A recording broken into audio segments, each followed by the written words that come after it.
at the studio, and I think next time it's going to be a dancing competition, not a talk show. Yes. We are back, and this is going to be the last segment of the show, and we are going to open the phone lines for you to call to contribute to the show, or text us as well to contribute to the show. Now the studio lines are 0208 133 2257. 0208 133 2257. Or 0208 133 2258. So just replace the 57 with 58. The same number. Those in US or Canada can call us 001 718 303 2737. 001 718 303 2737. You can also WhatsApp us on +44 75 3966 1744. +44 75 3966 1744. You can also tweet us at Starr Radio UK. Starr Radio at Starr Radio UK. Please call and contribute to the show. Text us if you feel shy, and contribute to the show. This is going to be the last segment. We don't want to come here and just teach and talk to you. We also want a feedback from you. Tell us about your thoughts, what you think you understand about what we are discussing. But before I go on to ask the next question, I've got a text from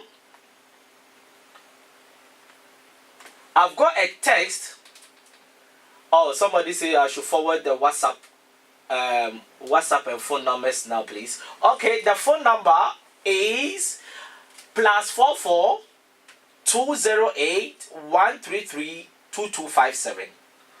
+44 208 133 2257. Now the 57, just change it to 58 for the next number. It's the same number. Now those in US and Canada is 001 718 303 2737. 001 718 303 2737. You can also WhatsApp us on 075 3966 1744. 075 3966 1744. Remember, if you are calling from abroad, you need to add the +44. If you are WhatsApping from abroad, +44. Now I've got this text from Dr. Nene Adidaku Popolampo. He says, Oscar, please, who is this smart lady? Tell her I salute her from New York. Dr. Popolampo, Ellen says hi. Hi. Thank you. Yes. You see? Already people are saying, who is the smart lady? Yes. I do try. Yeah. Now back to business. Oscar. Yes. Where do we start from? Where did we leave off from? We start anywhere you want us to start. You see, Oscar. we all speak, right?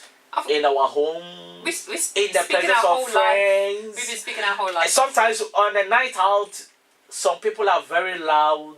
Yeah. But when it comes to speaking publicly, it's a different. When it comes to speaking publicly, it's a different ball game altogether. Why do you think that's the case? Oh, I guess it's the pressure of wanting to, I guess, do really well and not look stupid, not look bad. I think that stops a lot of people from just trying things, either wanting to kind of be perfect and get it right and look good, and not wanting to look bad. That stops a lot of people just doing, not just speaking, lots of things in life.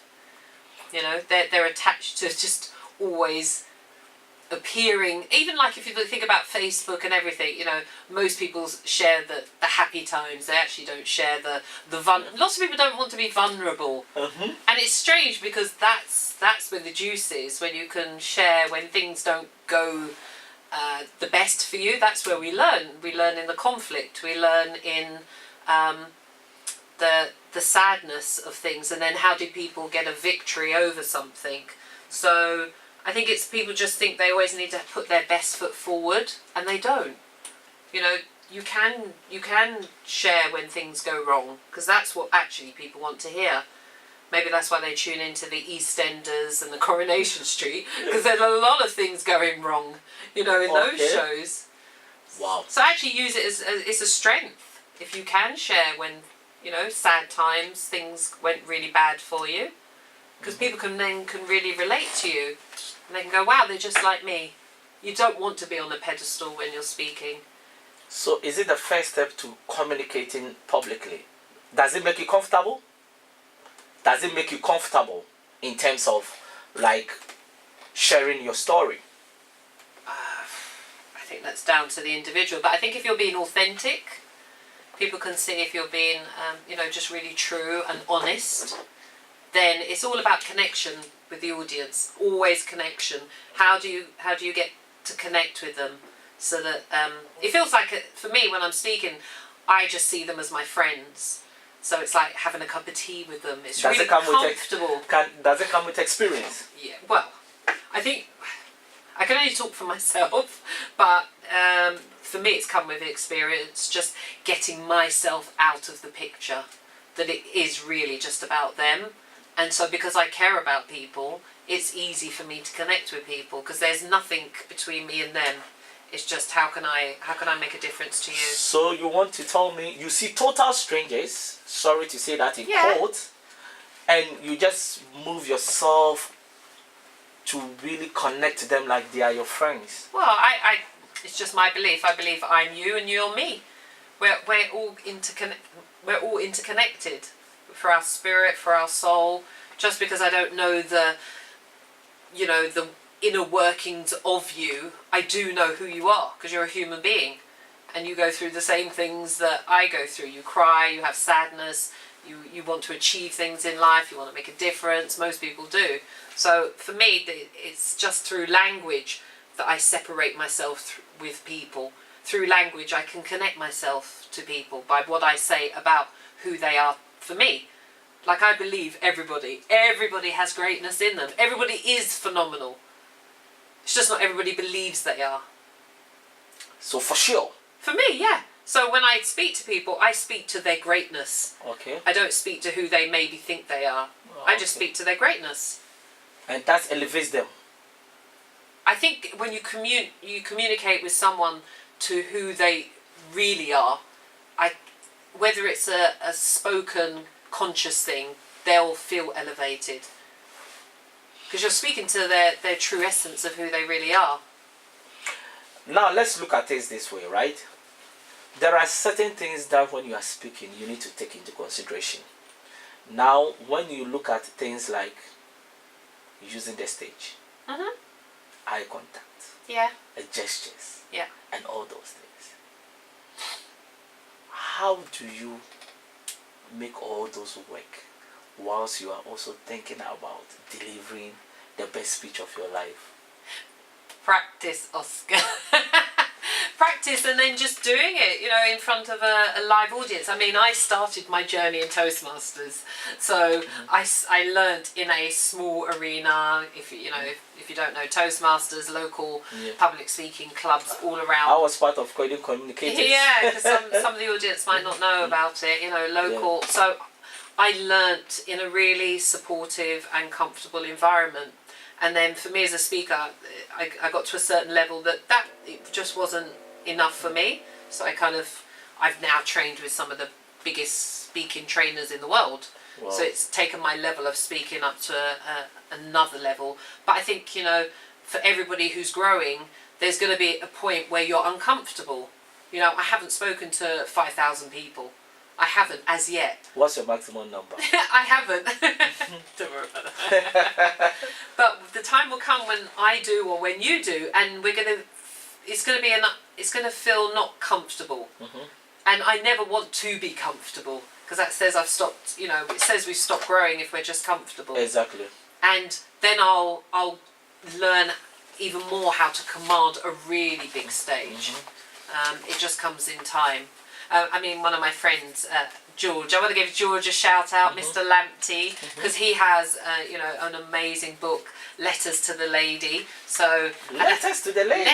He's an amazing poet, and you know, he started to command this. He's an actor, so it's just like speaking. You learn how to work the audience and how to have your presence felt all the way at the back of the auditorium. That's different. You kind of got to get bigger with your gestures, but you got to start somewhere. You need to start from somewhere. You got to start somewhere, guys. Because when you look at the big boys in the industry, they communicate all of them in totality. It's like a jigsaw. It all comes together. Yeah, it looks like it's just all come together. Yes. But it's a lot of working on their content, trying it out, seeing what works, seeing what doesn't work, and years of experience that makes it look as if it's really easy. I think I went to some comedy venue in Leicester Square, and I can't remember his name, but he's quite a big comedian, and it was like a really small, I think they must have seated about 100 of us. It was like a small venue, and then there was this really big comedian, sorry I've forgotten his name, and he actually told us he was trying out his material to see what worked and what didn't work. You know, so it's just like speakers as well. You're going to go out, try something, and something's going to work, and actually something's not going to work. But you actually only know when you're doing it. I think it works, because for me, what I do with my radio shows is that tomorrow I'm going to listen to it again for about 3 times. Yeah. And I try to see, I could have done this better. Yes. I could have asked this question. Yes. I could have done this differently. Yeah. But I think people don't do that, do they? I They just hope- finish and move to the next stage. Well, I think all business owners, entrepreneurs, speakers have a time, you know, I have in my week that on a Sunday is my time to reflect. You know, I reflect in the evening about the day, what went well, what didn't go well. You know, There's a lot of things I don't do with my life. I don't